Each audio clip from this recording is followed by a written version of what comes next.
Hello everybody, जय Shri Sitaram and welcome back to UPSC and life.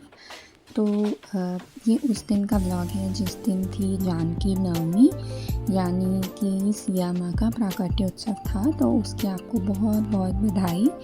और तो बस सुबह उठ के पूजा करके फिर मैं वापस से वही डेली रूटीन के लिए बैठूँगी। पहले करंट अफेयर्स, फिर स्टैटिक पोर्शन, फिर रिवीजन, फिर मॉक, यही सारी चीज़ें।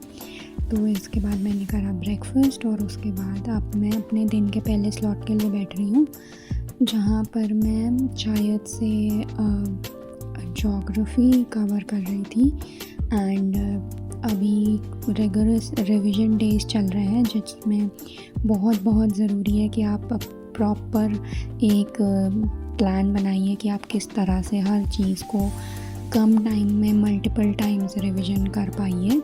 और इस टाइम बहुत इम्पॉर्टेंट है कि किस तरह से आप अपने माइंड को भी डीक्लटर्ड रखो। मतलब बहुत सारी चीज़ें आ रही हैं आजकल यूट्यूब पे, मैराथन वीडियोस आ रही हैं और डेटा ऐड ऑन की वीडियोस आ रही हैं, और फिर बहुत सारी सीरीज़ आ रही हैं कि आप इन 10 लेक्चर की सीरीज़ को फॉलो करिए, आपका पूरा करंट अफेयर्स हो जाएगा। आप इन 10 लेक्चर की सीरीज़ को फॉलो करिए, आपके रैंडम टॉपिक्स हो जाएंगे। तो ऐसे एडिशनल चीज़ों पे भागने से बेटर है कि जिन पे आपने साल भर मेहनत करी है, वही टॉपिक्स, वही नोट्स, आप वही लेक्चर्स दोबारा से रिवाइज़ करिए। क्योंकि एक बार जो आप पढ़ लोगे, उसको मल्टीपल टाइम्स रिवाइज़ करोगे, उसका रिकॉल होना एग्ज़ाम में बहुत इजी होता है कंपेयर टू कि आप कोई न्यू चीज़ लास्ट मोमेंट पे पढ़ के गए हो। तो उससे आपका जो पुरानी मेहनत होती है वो वेस्ट हो जाती है। तो जो आपने मेहनत जिन चीज़ों पे करी है, वो चीज़ें आपको भूलनी नहीं है, ये आपको मेक श्योर करना है। और एक और बहुत ही बड़ा सजेशन जो मैं इस टाइम पे देना चाहूँगी, जो कि मेरे लिए बहुत इम्पॉर्टेंट रहता है हर बार, कि आप हर उस चीज़ से दूर हो जाइए इस टाइम पे जो आपको डीमोटिवेट करे। क्योंकि अगर आपका कॉन्फिडेंस इस टाइम पे कॉन्फिडेंस लेवल गिरेगा, तो फिर क्वेश्चंस आप जब सॉल्व करोगे तो ओवर थिंक करोगे, एंड उसकी वजह से क्वेश्चंस का गलत होना की प्रोबेबिलिटी बहुत बढ़ जाएगी। एंड कोई भी ऐसी चीज़, कोई भी ऐसा काम आप इस टाइम पे मत करिए जिससे आपका कॉन्फिडेंस लेवल गिरे। बिकॉज एमसीक्यू सॉल्विंग एप्टीट्यूड में सबसे बड़ा मेजर रोल जो प्ले करता है वो कॉन्फिडेंस प्ले करता है। क्योंकि मेरे अकॉर्डिंग क्या होता है कि जब आप अंडर कॉन्फिडेंट होते हो और आप क्वेश्चन को पढ़ते हो, तो आपका दिमाग आपको इंडिकेट करने लगता है कि नहीं, हो सकता है आप गलत सोच रहे हो, आप इस टेंजेंट पे भी सोचो, ये ऐसे भी हो सकता है, ये वैसे। Over thinking in short. तो ओवर थिंकिंग नहीं करनी है। आप हमेशा ये नोटिस करिएगा कि आप क्वेश्चन पढ़ते ही जो आंसर आपके माइंड में आता है वही सही होता है।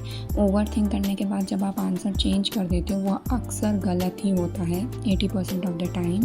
तो ओवर थिंक बिल्कुल भी नहीं करना है इस टाइम पे। वैसे तो मैं आज इधर जो वीडियोस डाल रही थी उसमें वॉइस ओवर अवॉइड कर रही थी, बट मुझे लगा कि आज के व्लॉग में मुझे वॉइस ओवर करना चाहिए, क्योंकि जितनी चीज़ें मुझे इंपॉर्टेंट लग रही हैं अगर वो मैं शेयर करूँगी तो हो सकता है किसी की हेल्प हो जाए।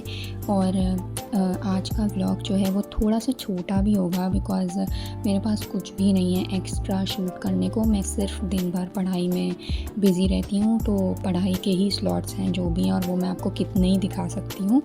सो व्लॉग्स बहुत लंबे इधर जो आएंगे वो बहुत लंबे नहीं आ पाएंगे। एंड आई होप आप लोग बहुत अच्छे से रिवीजन कर रहे होंगे।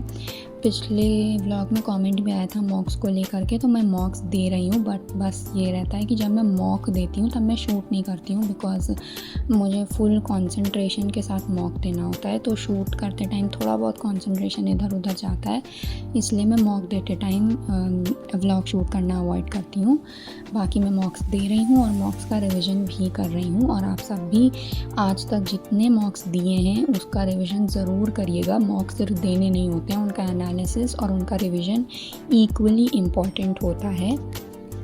और रही सीसैट की बात, तो मैं तो सीसैट का सिर्फ मॉक ही देती हूँ। क्लासेस और लेक्चर्स और प्रैक्टिस एज सच मैं करती नहीं हूँ, क्योंकि सीसैट मेरा थोड़ा सा स्ट्रॉन्ग रहा है हमेशा से। मुझे एज सच बहुत प्रॉब्लम नहीं होती है सीसैट में। तो उसके लिए मैं जो सजेशन देना चाहूँगी आप लोगों को, वो एक बहुत बड़ा सजेशन ये है कि ओवर अटेम्प्ट सीसैट में नहीं करना चाहिए। मतलब कि आपको पता ही है कि सीसैट के नेगेटिव मार्क्स ज़्यादा होते हैं, ठीक है।